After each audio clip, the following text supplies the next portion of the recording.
이제 해수에 떠다니는 빙하를 보면은 위에 표면에 드러난 부분은 전오식과 육식이에요. 이건 이제 누구나 다 알 수 있으니까 나도 알고 상대도 알 수 있고. 그런데 해수면 아래에 있는 얼음은 칠식인 거예요. 자아의식. 이건 이제 알 수가 없어요. 나는 느낄 수 있지만 상대는 느낄 수 없어요. 그리고 나머지 바다는 팔식. 이걸 이제 아레아식이라고 해요. 왜 바다를 요 그림은 이제 저만의 표현법이에요. 어디 가서 야 유식을 배웠는데 빙하가 떠다니고 거기에 뭐 이렇게 해서 5, 6, 7, 8식이래 이렇게 하시면 이제 안 맞는 거예요. 이건 이제 제가 나름대로 공부해 보니까 이게 맞겠다, 이런 표현이 적합하겠다라고 해서 이제 비유를 들어서 설명을 드리는 거기 때문에, 바다는 굉장히 무한히 깊고 넓죠. 거기에 무한히 저장되고 무한히 담을 수 있어요. 우리의 하는 모든 행위, 행동, 생각, 신구의로서 일으키는 모든 것들이 다 저장이 됩니다. 나중에 이제 아레아식 공부해 갈 때 자세하게 설명드릴 거예요. 우리가 유식에서 가장 중요하게 다뤄야 될 게 아레아식이거든요. 안녕하십니까? 저희 교무위원님께서 뭐 온갖 부담스러운 수식어를 막 붙이셔가지고 소개해 주시고, 또 뭐 카메라에다가 여기 또 한 20여 년 전부터 다 아시는 어르신들에다가 뭐 우리 고모님에다가 뭐 이런 분들 모시고 강의하려고 하니까 뭔가 아주 부담스러운 환경은 다 최적으로 갖춰 놓은 것 같습니다. 하여간 열심히 한번 해보겠습니다.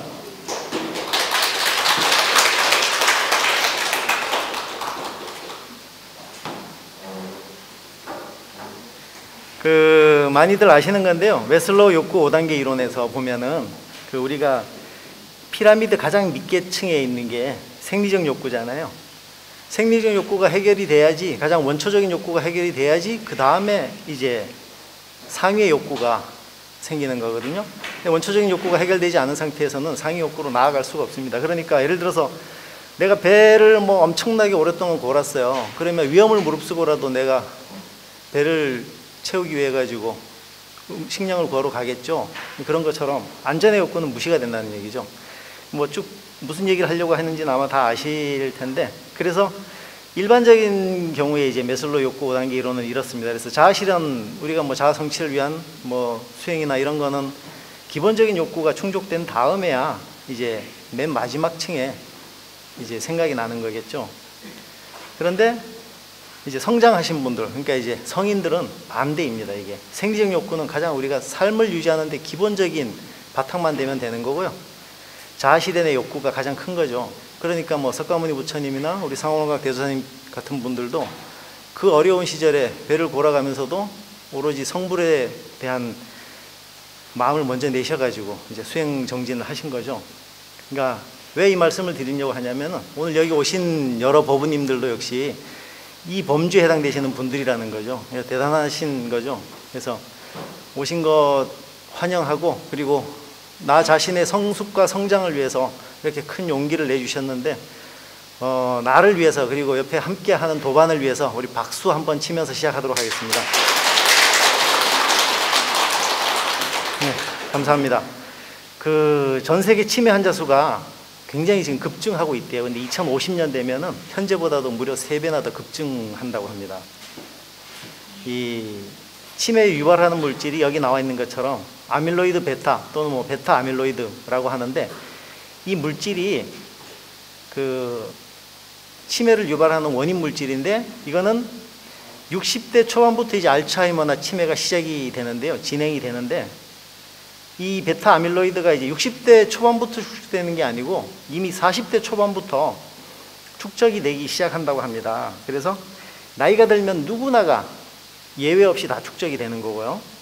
그런데 새로운 지식 욕구나 뭐 수행 정진을 하시거나 이런 분들은 이 축적도가 굉장히 떨어진답니다. 그래서 치매나 알츠하이머에 걸릴 확률이, 그리고 기억력 감퇴될 확률이 굉장히 떨어지는 거죠. 그러니까 오늘 여기 이 자리에 앉아 계시는 것만으로도 굉장히 건강을 지키면서 노후에 건강한 노후를 보내실 수 있는 준비가 되시는 거예요.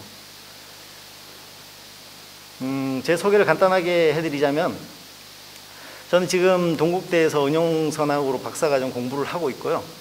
석사는 명상상담 심리를 했습니다. 그리고 지금 공공기관에 다니고 있고, 회사에서 하는 일이 은퇴설계 전문가 일을 하고 있습니다.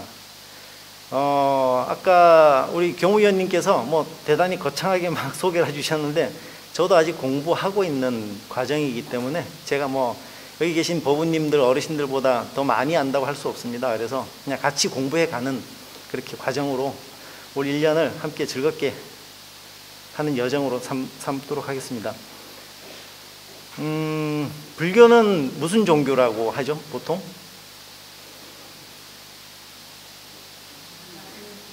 자비의 종교, 또 진리. 우리 가장 많이 쓰는 말이죠. 네. 우리가 할 공부가 이제 마음 공부거든요. 유식심리학이 마음에 대한 공부예요. 그래서 불교는 마음의 종교다라고 하죠. 그래서 우리가 팔만대장경을 한 글자로 압축하면 거기 있는 모든 내용을 다 뭉거뜨려 가지고 하나로 압축하면 마음심자라고 흔히들 하죠. 많이 들어보셨을 거예요. 이 마음이 내 거잖아요. 내 건데 여기 계신 우리 법우님들은 내 마음 내 마음대로 쓰고 계신가요, 혹시? 되시는 분도 있고 안 되시는 분도 있고 상황에 따라 되는 경우도 있고 안 되는 경우도 있고 다양할 거예요. 예를 들어서 이제 비유를 하나 설명을 드리면은 예전에 허준이라고 엄청난 인기가 있었던 드라마죠. 이거 다 아시죠? 여기 계신 세대는 다 보셨을 거예요. 저도 재밌게 많이 봤었는데 여기 보면 이제 물론 이제 이게 그 드라마의 그 긴장감 뭐 이런 걸 높이기 위해 가지고 이제 만들어낸 허구죠.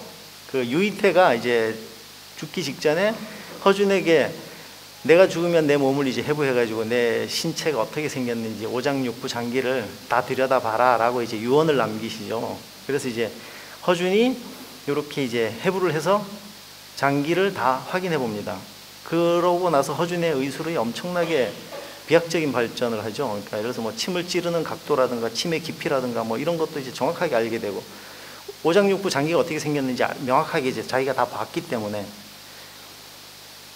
요거의 비유를 들어서 마음이라는 게 우리가 지금까지 내가 누구나 다 마음 쓰고 마음을 가지고 있고 내 마음인데도 내 마음대로 하지도 못하고 이런 데도 불구하고 왜 감정이 올라올 때 왜 내가 감정에서부터 자유롭지 못하고 이 감정이 내가 되고 내가 감정이 되고 막 이렇게 하나로 휘둘리고 몸과 마음이 하나로 돼서 막 헤매이고 갈등하고 막 이랬을까 이런 거를 많이 느끼셨을 거예요. 그게 이제 마음이라는 거에 대해서 정확하게 내가 공부해보지 않았기 때문인 거죠. 마음에 대해서 분석을 해보고 마음의 작동 기제가 어떤지 그리고 이 마음이 올라왔을 때 어떻게 해야 되는지 이런 해결 방법도 전혀 모르시고 공부하지 않으셨기 때문에 그런 거죠.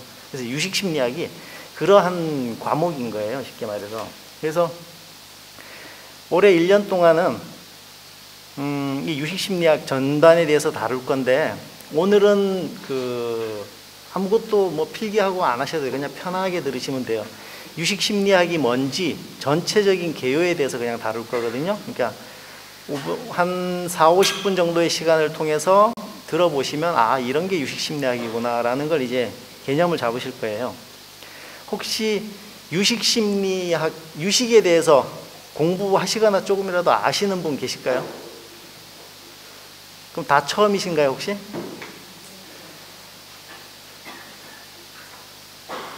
마음의 정의를 한번 보면은요, 사전적 정의는 감정이나 생각, 기억 따위가 깃들이거나 생겨나는 것, 무엇을 하고자 하는 뜻 이렇게 되어 있습니다. 근데 이제 불교적인 정의는 부파불교죠, 소승불교죠. 설일체 유부에서 정하는 거는 안, 이, 비, 설, 신, 의의 6가지 식을 마음이라고 합니다. 그리고 대승불교 유광파, 여기서 유식심리학을 창립한 종파죠.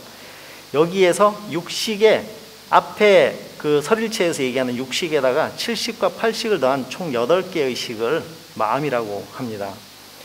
이게 뭡니까? 사가죠?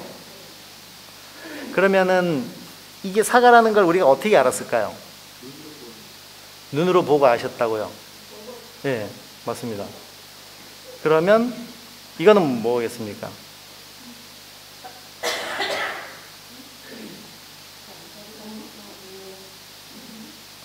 명확히는 모르시겠죠, 그죠? 우리가 여기서 사과를 눈으로 보고 알았다면 얘도 눈으로 보고 알아야 됩니다. 그러니까 눈으로 보고 아는 거는 아니겠죠. 눈만 보고 아는 거는. 여기서 눈으로 보고 생각으로 알았던 거죠. 보부님 말씀하신 것처럼 먹어봤던 경험이 있기 때문에, 그러니까 눈으로 보고 이 사과에 대한 학습과 경험이 있었기 때문에 이건 사과라는 걸 알았던 거죠. 그리고 단순히 눈으로만 보고 알았던 게 아니고 우리가 먹을 때 사과에 대한 처음에 만질 때 촉감, 그리고 거기서 풍기는 향, 씹었을 때 아삭거림, 맛, 이런 거 전체적인 오감으로 다 해서 이제 사과라는 걸 알았던 거죠. 그런데 얘는 눈으로만 보고 알았다면 당연히 알아야 되는 겁니다. 그런데 얘는 얘에 대한 우리가 경험이나 학습이 없었기 때문에 얘는 모르는 겁니다. 이거는 참고로 말씀드리면 파란 갯 민숭 달팽이라고 합니다. 이게 이제 남아공 케이프타운 해변에 많이 있다고 합니다. 제가 모르는 생물을 찾기 위해 가지고 인터넷에 뒤져보니까 이런 게 나오더라고요. 마음의 거처와 생멸. 그러면 마음이 어디에 있을까요? 한 번쯤 생각해 보셨나요? 마음이 어디에 있을까? 우리가 보통 마음 하면 하트 하니까 심장에 있을까요? 근데 생각을 해야지 되기 때문에 또 마음이라는 거는 우리가 곧 생각이 불교에서는 마음이라고 정의하거든요. 그러니까 이제 우리가 계속 그냥 생각 이렇게 왔기 때문에 생각이라는 단어에 익숙해져 있는 건데 이걸 이제 지금부터는 마음이라고 정의해서 뭐 생각이든 마음이든 다 마음이라고 보겠습니다. 그 마음이 생각을 일단 거쳐야 되기 때문에 그럼 뇌에 있는 게 더 가깝지 않을까요? 그렇게 생각 드실 수도 있겠죠, 그죠? 그럼 이 마음에 대해서 한번 우리가 경전에 있는 내용을 한번 같이 보죠. 능엄경에 그 석가모니 부처님과 아난이 이제 부처님께서 아난에게 질문을 하십니다. 마음이 어디에 있느냐? 그러니까 아난이 처음에는 여기 나와 있는 것처럼 몸 안에 있습니다. 그러니까 석가모니 부처님이 이제 논리적으로 설파를 하시니 내용이 길어서 제가 내용은 말씀드리지 않겠습니다. 좀 긴 내용이라서. 틀렸다고 하자 그러면 몸 밖에 있습니다. 그것도 틀렸다고 하자 그러면 몸 안과 밖 사이에 있습니다. 최종적으로 눈에 있습니다 라고 하거든요. 근데 이제 부처님께서 논리적으로 하나하나 다 설파해 가셔요. 그게 틀린 답이라고. 그러면서 최종적으로 말씀하시는 게 대상과의 접촉에 그때 마음이 일어난다, 마음이 생겨난다 라고 말씀을 하시죠. 그 밑에 이제 동그라미 3개 보시면은 인식 주체, 나죠, 객체, 대상 이 접촉할 때 그때 이제 마음이 생겨나는 것입니다. 그리고 경험하는 자와 경험하는 대상으로 역시 같은 말이죠. 이 3개의 동그라미가 같은 말이에요. 근데 용어를 분류해가지고 이제 적어놓은 것뿐인데 경험하는 대상으로 나뉠 때 그리고 주객 이원적 분별심이 일어날 때 우리는 항상 이원적으로 분별하죠. 나와 나 아닌 것으로. 여기는 나와 나 아닌 모든 것들이 있습니다. 이 마이크, 노트북, 여기 법우님들 뭐 다 이렇게 이원적인 분별심을 항상 내죠. 이 분별심 때문에 이제 번뇌 시작이 되는 거고. 그래서 우리는 지금까지 위에 A번처럼 마음이 1, 2 번호가 적혀 있죠. 마음이 먼저 있어서 대상을 보고 느끼고 소리 듣고 한다고 생각을 했었습니다. 그런데 그것이 아니고 앞에 능엄경에 미루어서 보면은 대상은 먼저 있고 대상이 먼저 있고 그 대상을 우리가 보고 듣고 느끼고 촉할 때 그때 이제 마음이 생겨나는 것입니다.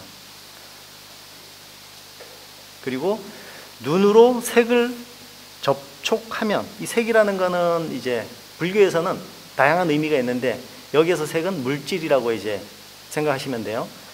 눈으로 우리가 어떤 대상 물질을 촉하니까 이걸 색을 본다라고 표현하는 거거든요. 그럼 마찬가지겠죠. 귀도 소리를 촉하니까 소리를 듣는다.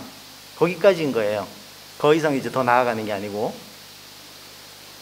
그래서 앞에 전오식 지각작용이라고 되어 있죠. 여기 보시면은 눈으로 색을 접촉하니까 색을 본다인 거예요.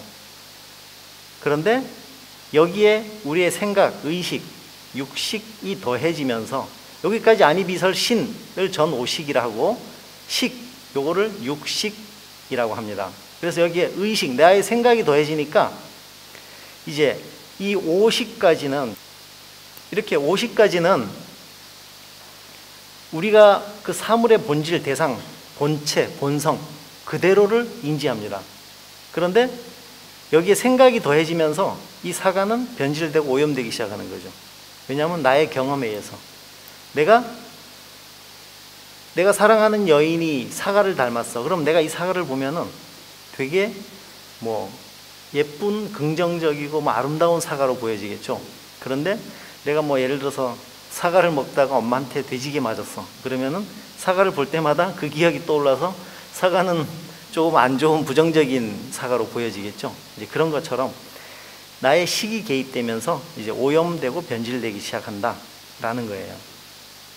그리고 나라는 주관이 대상이라는 객관을 만나게 되면 그때 이제 암이라는 식이 생기게 되는 거예요. 그래서 나는 근이고 육근의 근원 근이고 대상은 경입니다. 대상경 그리고 암은 식이 되는 겁니다. 그래서 여기 보시면은 이제 전오식은 안이비설 신이고 육식이 의식이에요. 근데 의식이 동그라미가 크죠. 이거를 이렇게 표현한 이유는 우리가 눈은 여기에 있는 직관적으로 볼 수 있는 것만 보게 되죠. 뭐 이 벽 넘어 있는 건 볼 수가 없죠.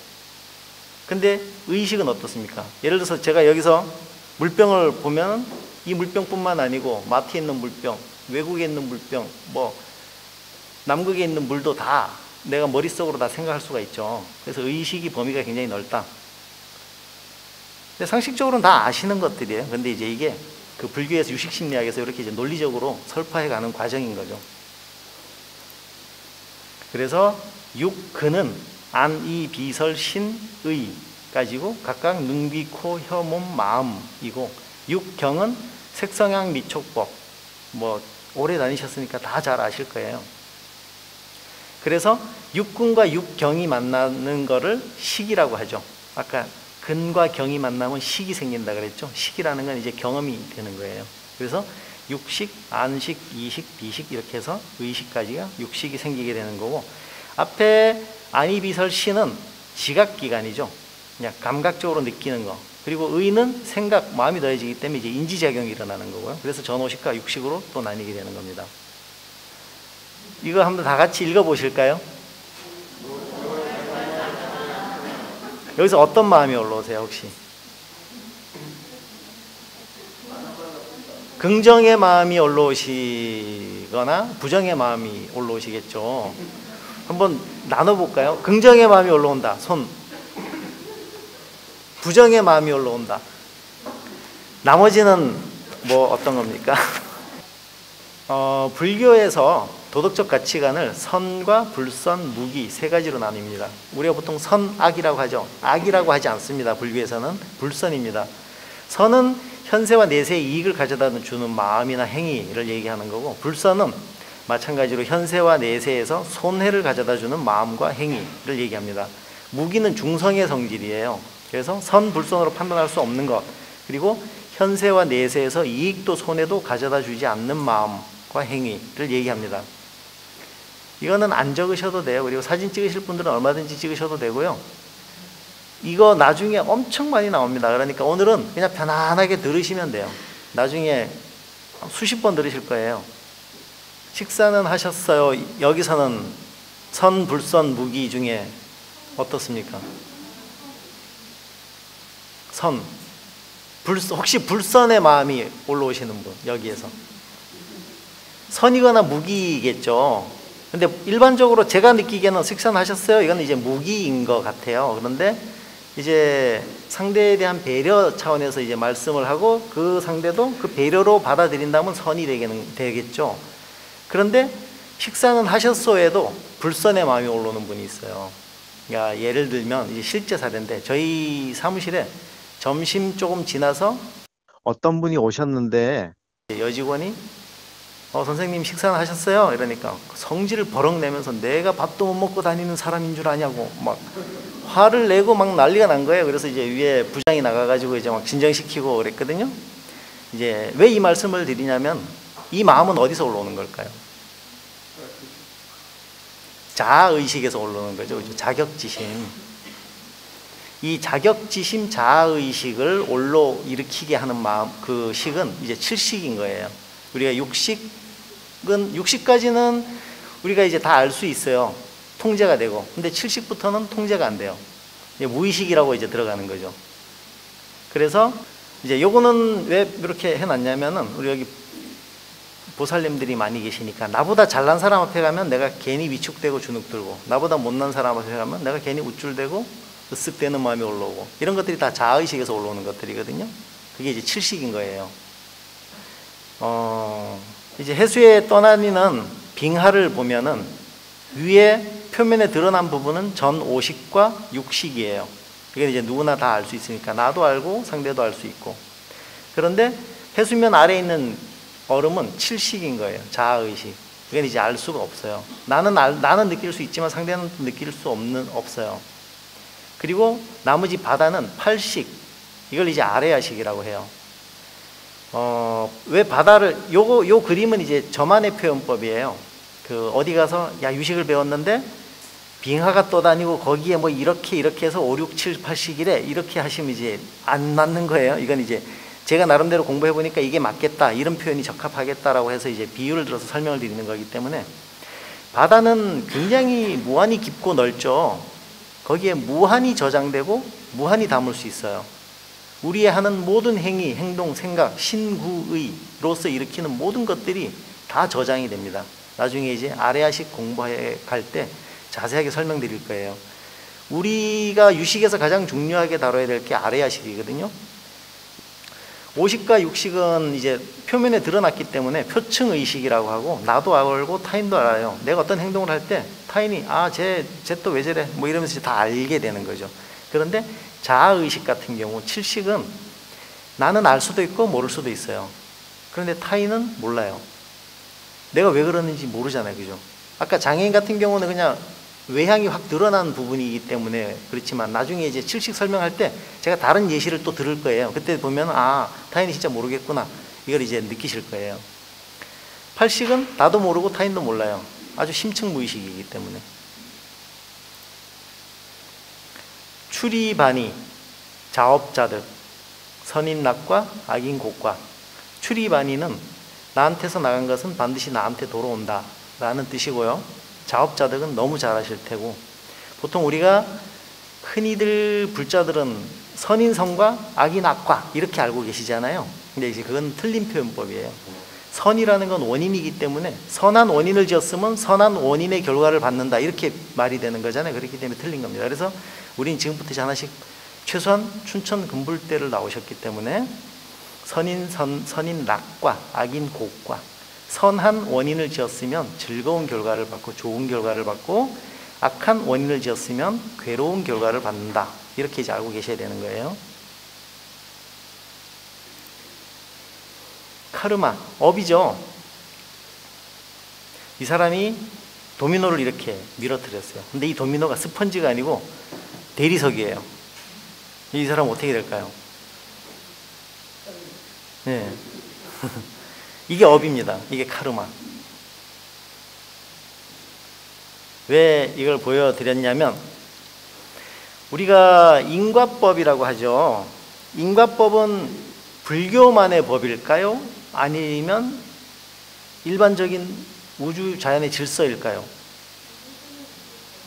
네, 맞습니다. 역시 금불대 수준이 이 정도이십니다.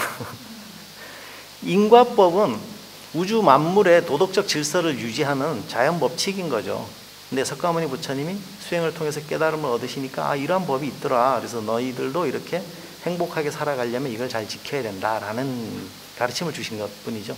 그리고 이제 거기에 연기법은 이 인과법 속에 있는 하나의 법칙인 거고, 그리고 이 인과는 원인이 있으면 반드시 결과가 있다라는 거예요. 이렇게 보면은 원인이 있으면 결과가 있다. 일방향적으로 무조건 과거에 지었던 업이 현세에 반영되거나 아니면 내세, 내내세 이렇게 언젠가는 결국 나한테 닥친다는 거겠죠. 그래서 이거는 뭐 그냥 재밌는 그림 표현해 봤는데, 전생에 복덕 많이 짓고 수행 많이 하셨으면 이렇게 금수저 물고 태어나고, 그렇지 못했으면 이렇게 이제 개털이 되는 거죠. 광우 스님 잘 아시죠? 이 스님을 여기서 이제 뭐 얘기하려고 하는 건 아니고, 이 부분도 영상에서 조심해서 다뤄주십시오. 전생의 업보가 인생을 결정짓는다. 맞는 것 같습니까? 맞는 것 같습니까? 창원에서 강의하니까 반응이 너무 좋아가지고 대답을 엄청 잘하셔요. 제가 묻고 제가 답할게요. 전생의 업보가 인생을 결정짓는다는 틀린 거죠. 네. 바꿀 수 없는 정해진 업보, 정업이라고 합니다. 맞습니까? 네. 최소한 수행해 보셨고, 특히나 우리 천태종에서 대주사님 가르침을 조금이라도 들어보셨다면 이 말이 앞에 이 말과 이 말이 다 틀렸다는 거 아실 수 있죠. 브라마는 과거에 관점을 둡니다. 과거에 초점을 두고 현재를 봅니다. 그리고 불교는 과거에 초점을 두는 게 아니고 현재에 초점을 두고 미래를 바라보는 종교예요. 그러니까 가르침 자체가 다른 거죠. 이게 무슨 얘기냐면은, 브라마는 그 자이나교나 역시 마찬가지로 그들의 그 사성제 계급 유지를 위한 하나의 명분책으로, 너가 지금 이렇게 태어난 거는 네가 전생에 복덕을 짓지 못하고 네가 죄업을 많이 지었기 때문에 지금 이렇게 태어난 거야. 너 그러니까 그냥 인정하고 숙명으로 받아들이고 이렇게 살아 라고 하는 게 이 브라만이나 자이나교거든요. 그런데 불교는 너 전생에 어찌했든 너가 지금 현재 이렇게 사는 건 전생에 이런 어변 때문에 이렇게 살고 있지만 내 생에도 이렇게 살 거야? 내 생을 위해서는 지금 이렇게 살면 안 되지 않냐? 지금 바꿔가야 되지. 해서 here and now에 강점을, 초점을 두는 거예요. 그게 이제 불교와 타 종교가 다르다는 거죠.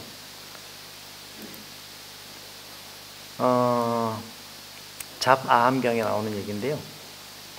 무작자 유업보, 지은 자는 없고 업보만 있다 라고 하는 건데, 우리가 그 삼법인 아시죠? 재행무상, 재범무아, 열반적정. 그 삼법인이 무상고 무아의 가르침이잖아요.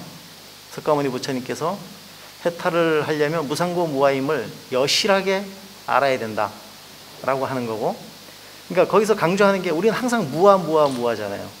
무아인데 내가 없는데 왜 나라는 거, 내 생각, 내 것, 나의 가족 이런 거에 집착해 있냐. 그러니까 탐진치 삼독 번뇌 망상이 올라오는 거다라는 거죠. 무아인데. 이제 그 관점에서 보면 무아인데 현생에 내가 이런 어변으로, 아까 이제 이전 슬라이드에서 본 것처럼 현생에 이러한 전생이 줬던 어변 때문에 현재 이렇게 살고 있어요. 이렇게 괴롭게 살거나 뭐 복락을 누리거나 살거나 뭐 이러면서 어쨌거나. 근데 여기서 이제 부정적인 의미로 한번 다뤄보자고요. 전생에 어변을 많이 지어서 현생에 이렇게 힘들게 고통스럽게 살고 있어요. 그런데 무아인데, 그럼 누가 지었어? 지은 자가 없는데? 근데 왜 내가 업보를 받고 있지? 이렇게 생각해 볼 수 있잖아요. 그죠? 그래서 무작자 유업보라는 얘기가 생긴 거고, 어디에 관점을 둘 것인가? 앞에 얘기했던 거와 이제 연장성산이에요. 지은 자, 전생의 어변, 내가 지었던 업보에 관점을 둘 것인가, 아니면 현재 받고 있는 이 업보, 행위, 결과, 이거에 관점을 둘 것인가. 그 우리 독화살의 비유 아시죠? 그 이게 말룽카 푸타 비구가 이제 부처님께 부처님, 세계는 영원합니까? 유한합니까? 열애는 사후에도 존재합니까?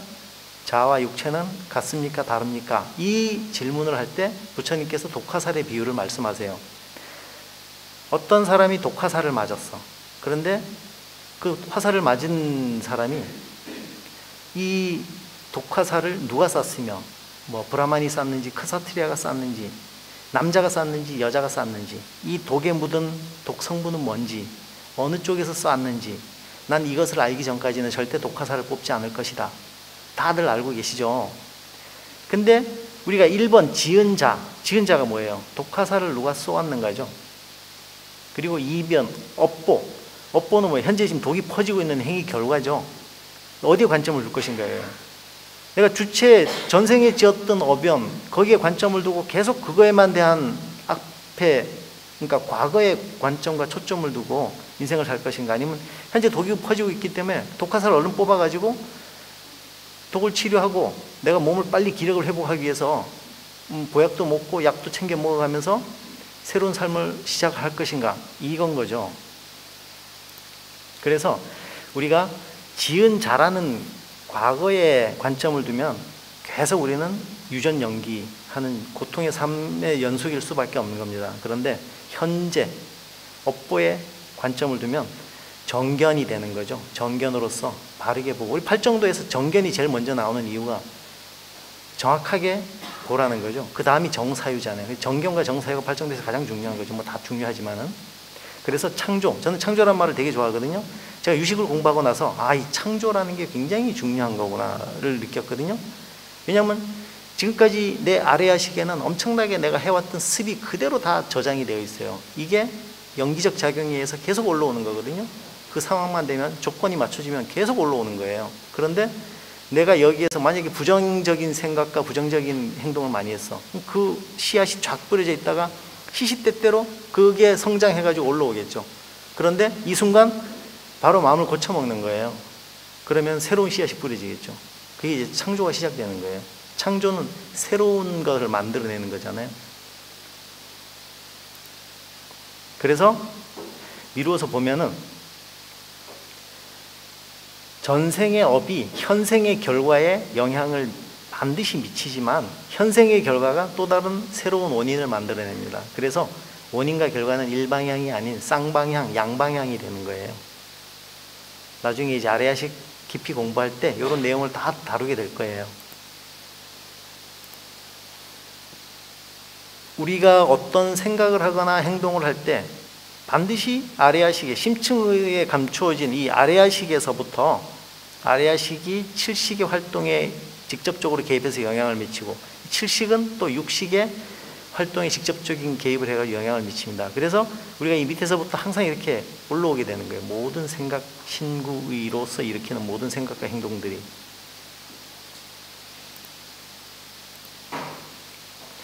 이거 한번 읽어보시고 잠깐 생각해 보시지요. 답이 뭐일 것 같은지. 다 생각해 보셨죠? 답이 뭐겠습니까? 다 아시는 거예요. 네? 장님 코끼리. 장님 빼고 코끼리 맞습니다. 여기 보시면 구렁이 같습니다. 나무 기둥 같습니다. 가오리 같습니다. 넓은 바위 같습니다. 솥불 같습니다. 이게 뭐냐면은 코를 만지고는 구렁이 같다고 하는 거고요. 이렇게 몸통을 만지고는 넓은 바위 같다고 하는 거고, 이렇게 상아를 만지고는 솥불 같다고 하는 거예요. 다리는, 코끼리 다리가 굵잖아요. 다리를 만지고는 나무 기둥 같다고 하는 거예요. 이거 이제 코끼리에 대한 경험이 전혀 없는 사람들을 모아서 칠흑 같은 어둠 속에서 코끼리에 대한 경험을 하게 한 거예요. 그러니까 각각 이렇게 다 다른 답이 나오는 거죠. 그러니까 우리는 똑같은 시공간에서 똑같은 조건과 상황에서도 다 이렇게 다른 생각과 다른 경험을 쌓게 되는 겁니다. 여기서 우리가 뭘 배워야 되냐면, 우리가 각각 갖고 있는 식이, 예를 들어서 구렁이 같다는데 말도 안 되는 소리 하지 마, 솥불인데 무슨 구렁이야 라고 한다면 안 되겠죠. 그러니까 상대가 틀린 게 아니고 다른 거예요. 이게 이제 다름을 인정하고 수용하고, 그렇게 해서 각각을 수용해서 우리가 함께 조화롭게, 우리 연기적으로 다 이렇게 구성된, 연기적으로 만난 분들이잖아요.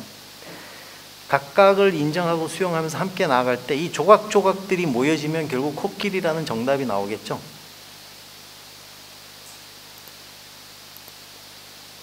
물고기와 거북이, 역시 이제 아까 코끼리 얘기와 비슷한 건데요. 이게 이제 유식할 때 이제 많이 나오는 얘기입니다. 물고기가 이제 거북이에게 질문을 해요. 거북이가 이제 무태 다녀왔거든요. 제가 한번 읽어볼게요. 물고기가 자네 어딜 다녀오는가? 그러니까 거북이가 물밖에 마른 땅이라네. 물밖에 마른 땅이라고? 세상에 그런 곳이 어디 있나? 그런 곳은 상상할 수도 없는 곳 아닌가? 거북이가 자네로는 그렇게 말할 수밖에 없겠지만 나는 그곳에 다녀왔다네. 물고기가 그럼 어디 한번 말해보게. 그곳은 어떤 곳인가? 깊던가 얕던가? 물이 차갑던가 따뜻하던가? 아니면 물이 흐리던가 맑던가? 고요한가? 거품은 얼마나 있나? 그러니까 거북이가 그런 모습들은 결코 보지 못하였네. 그러니까 이제 마지막에 물고기가 이런 얘기를 하는 거예요. 그렇다면 그곳은 결국 아무것도 아닌 곳이네. 자네는 내가 물은 모든 것에 대해 그렇지 않다고 하니 그렇다면 도대체 그게 뭐란 말인가? 라는 얘기를 하는 거예요. 그러니까 물고기는 거북이에 대한 경험을 전혀 하지 않았죠. 그러니까 자기가 아는 식에서만 얘기를 하는 거죠. 우리가 이게 우리 사회에서 살아가는, 우리 수행하는 우리도 역시 마찬가지입니다. 이러한 삶을 살고 있죠. 우리가 이제 유식 공부를 하게 되면 이러한 삶의 패턴에서 한창 이제 성장해서 벗어나게 되는 거예요. 그래서 스스로 이렇게 올가매는 게 아니고 마음이 성장하고 의식이 성장해서 괴로움으로부터 벗어나는 길이 조금 수월해지게 됩니다.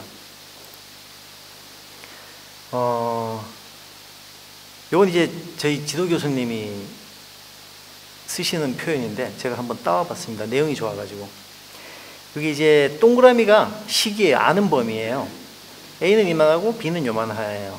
누가 많이 합니까? 직관적으로 그냥 딱 봤을 때.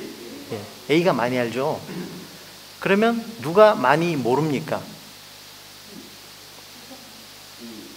B가 많이 모르죠. 그냥 봤을 때는 A는 요만큼 빼고 나머지 모르는 거예요. 그죠? B는 요만큼 빼고 나머지 모르는 거니까 B가 많이 모르는 거예요. 그런데 앞에 우리가 코끼리, 물고기, 거북이 이런 예를 지금 다 거쳐왔어요. B는 예를 들어서 이제 물고기 예를 들을게요. 물고기는 자기가 물고기 그 물에 사는 세상만 가지고 모르는 거예요.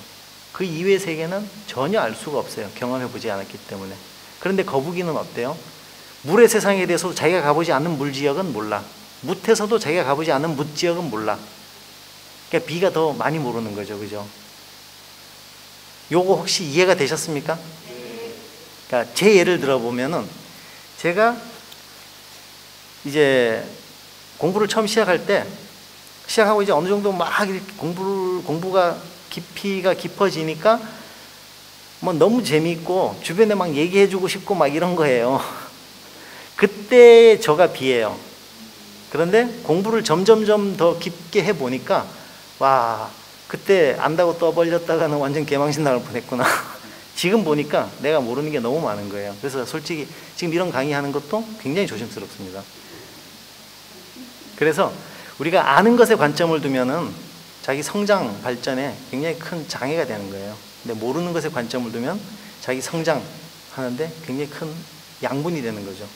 내가 항상 겸손해지기 때문에. 수행도 역시 마찬가지입니다. 절에 와가지고 내가 시주를 얼마나 했는데 뭐 이런 게 아니고 내가 수행을 몇 년이나 했는데 이런 데 관점을 두고 초점을 두면 그거 자체가 번뇌고 장애겠죠. 수행이 늘지 않는 겁니다. 그래서 우리가 유식심리학을 통해서 이제 어떻게 공부를 해갈 것인가, 유식심리학을 통해서 마음의 작동기제와 사용법을 깨우쳐서 분별심과 집착심을 떨치고 성찰과 치유를 통해서 고통에서 벗어나 행복한 삶을 창조하고 유식과 육바라밀 수행을 통해 보살도를 실천하며 깨달음의 길로 나아간다. 이게 이제 우리가 올해 1년 동안 같이 공부할 학습 목표입니다. 그리고 이제 학습 방향은 나를 통찰하여 수용하고 타인을 이해하고 수용해가는 여정이에요. 아까 이제 쭉 오면서 각각의 경험과 식이 다 다르다는 것을 이제 아셨죠. 그렇기 때문에 당연히 나는 스스로 통찰해야지 돼요. 그리고 타인도, 타인의 식이 넌 틀렸어가 아니고 다름을 인정하고 수용해서 함께 나아가는 연기적 관계잖아요. 예, 그런 걸 이해하고 함께 나가셔야 돼요. 그리고 이제 유식 공부를 하시게 되면은 진짜 성장하세요. 제가 유식 공부를 하고 정말 저는 수행이고 의식적으로도 많이 성장했다고, 제가 굉장히 그래서 유식을 좋아하고 그 이후로도 계속 공부하는 이유가 그거거든요. 성장하게 됩니다. 그러면 감정으로부터 굉장히 자유로워집니다. 예전보다. 물론 뭐 제가 지금 여기 20년 넘게 아시는 우리 뭐 고모님 뭐 다 계시지만 이게 아는 분들 앞에서 이런 강의하기가 되게 조심스러운 거예요. 사실 니는 네 마음대로, 네 마음을 네 마음대로 쓸 줄 아냐? 그것도 안 되면서 무슨 강의를 하냐? 뭐 이렇게 생각하실 수도 있기 때문에 그러시진 않지만, 그래서 자유로워지고요. 그리고 아까 말씀드린 새로운 창조가 시작되는 거예요. 그러면 어떻게 되겠습니까? 내 인생이 행복해지겠죠. 네, 그렇게 해서 이제 두 번째 그렇게 표현해 봤고요. 우리가 유식을 유식 사상을 공부하는 게 아닙니다. 그러니까 유식 우리의 공부의 목적이 아니고 성찰과 치유의 시간으로 1년을 같이 공부해 갈 거예요. 그리고 유식 공부 방향은 삶과 수행에서 도움이 되는 방향과 수준으로 갈 거고요. 이 유식이 사실 굉장히 어려운 거예요. 그래서 유식을 한참 공부하고도 뭘 했는지 모르겠다고 하시는 분들이 많으세요. 그런데 우리는 아주 쉬운 수준에서 우리가 수행과 성찰에 도움되는, 그리고 치유에 도움되는 목적으로 그렇게 나갈 겁니다. 어떻게 유식 재미있으실 것 같은가요? 네. 조금 더 길게 할 수도 있는데 이제 첫 시간이고 하니까 이 정도 선에서 이제 마무리하도록 하고요. 이 강의는 항상 1부는 제가 이론 중심으로 하고 2부는 최정희 교수가 이제 심리 치유 쪽으로 이제 그렇게 다루도록 하겠습니다. 그래서 2부는 쉬지 않고 바로 해서 빨리 끝내시는 게 낫겠죠? 네. 그래서 2부는 우리 최정희 교수님을 모시도록 하겠습니다. 감사합니다.